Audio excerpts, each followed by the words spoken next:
Mesac, Sadraque y Abednego están afrontando al rey.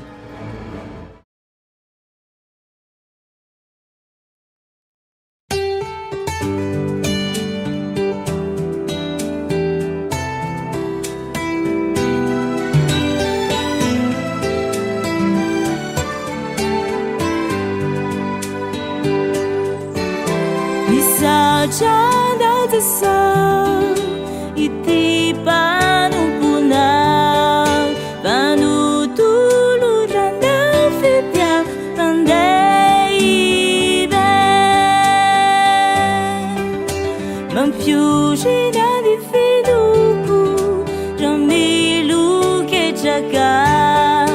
mamuzi di fanaiku ture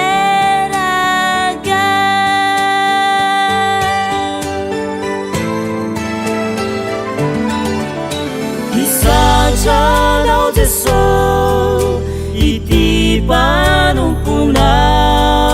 panutuluran ng fitya pandaibe mampiusi na ni fiduku ramilu ke jagau mamundi ni fanaiku tureraga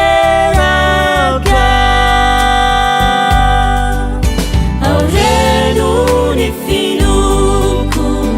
ajamanicho iglesia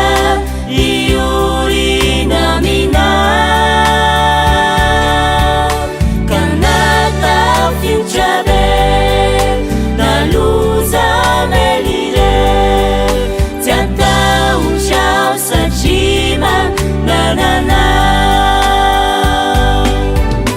aurenu ni fiduku ajamanicho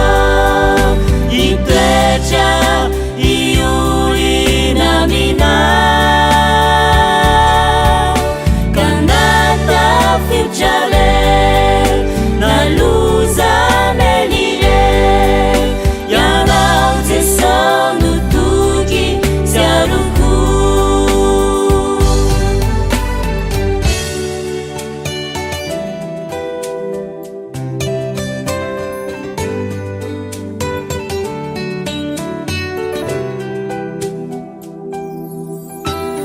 Isacana de sol iti panupunau panutuluran ng fitya pandaibe